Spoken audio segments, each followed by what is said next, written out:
Hello students, this is your Mr. GST CA Vishnuvardhan. Hope your preparation is going on. This video is mainly to revise all your amendments applicable for September 2024 exams in CA Inter GST quickly in few minutes. So please make sure you are watching the video till the end. So the first amendment is nothing but regarding, in schedule 3 actionable claims are covered, so they are not at all supplied. But lottery, betting, gambling are treated as supply of goods and hence taxable. For these three things, three more extra things have been added, that is online money gaming, casinos and horse racing. These are also actionable claims but called as specified actionable claims, and if you make them, they are called as supply and hence taxable. And one more amendment with respect to this is time of supply. Normally for goods, if the advances are received, not immediately taxable, but for these 6 things, if you are making the payment, that payment itself, the date of receipt of payment itself will be treated as time of supply. Next one is, if you are purchasing food and beverages in theaters, what is the tax treatment?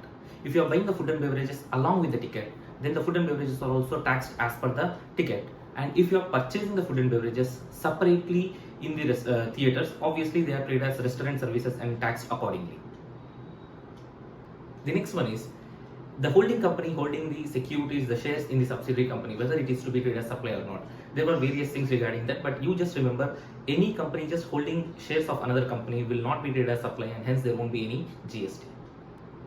And director services are covered under reverse charge mechanism, but the services provided by the director in the capacity of director only covered under reverse charge mechanism. If any services he is providing in his personal capacity to the company, then it is not subjected to reverse charge mechanism.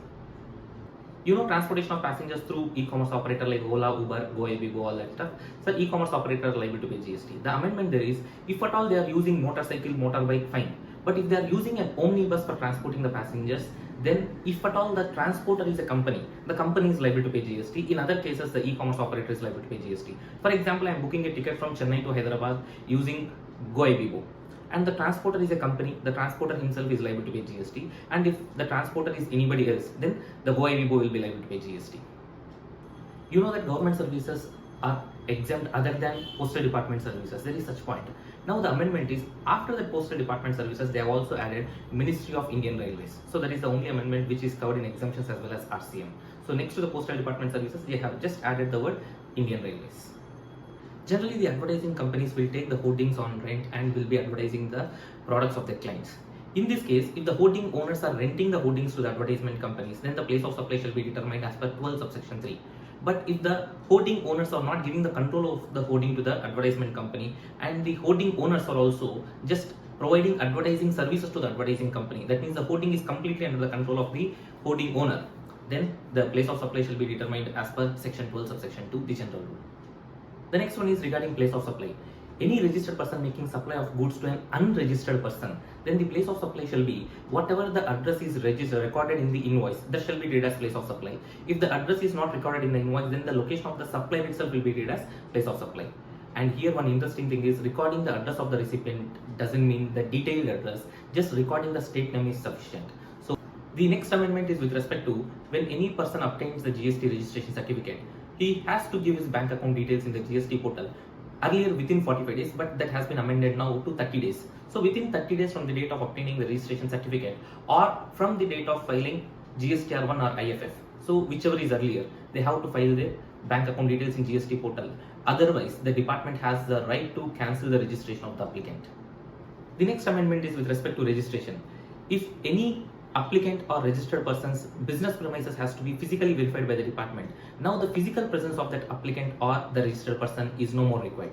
So without the physical presence of that registered person or applicant, the department can carry out the physical verification of the premises. Earlier, any person who is selling the goods through e-commerce operator has to compulsory take GST registration, but now the department has relaxed that they can enjoy the threshold limits given in section 22 subsection 1, provided any person who wants to sell the goods through e-commerce operator is going to GST common portal using his PAN card, getting an enrollment ID and submitting it to the e-commerce operator, and making sure that he is not making any interstate supplies, can supply the goods through e-commerce operator without GST registration and enjoying the threshold limit in section 22 subsection 1. Any person whose registration has been cancelled can apply for revocation of that cancellation of registration within 90 days. Earlier it was 30 days, but now he can apply for revocation within 30 days from the date of cancellation of order. Or if that 90 days has expired, he can go and approach the additional commissioner or joint commissioner and can ask for the condonation of delay, and the additional commissioner or joint commissioner can condone the delay up to 180 days. So that means law has given 90 days time limit, and the additional commissioner and joint commissioner has extra 180 days time limit to grant you revocation of your cancellation of registration. The next amendment is with respect to e-invoice. You know the e-invoice threshold limit is now currently 5 crores, not 10 crores, not 20 crores, nothing. It is just 5 crores now. And one more interesting thing is, if e-invoice provisions are applicable to any person and he is making a supply to any government department or entity which is registered under GST for the purpose of complying section 51 provisions, for such government department or entities, if we are making the supply and if I am supposed to follow e-invoice provisions, of course even I have to raise e-invoice for them also. There is no relaxation whatsoever. GST return filing shall be blocked for 2 new reasons. That is, number 1, if your outward supply details are given in GSTR 1 more than in GSTR 3B, and the another reason is if you are claiming ITC in GSTR 3B more than what is available in 2B. In these cases, you will be served with a notice and you should respond to the notice. Otherwise, your return filing shall be blocked. So hope this video is helpful for you. Please do share with your friends who are writing this September 24 exams of CA Inter, and wishing you all the very best. This is your Mr. GST signing off. Jai Hind.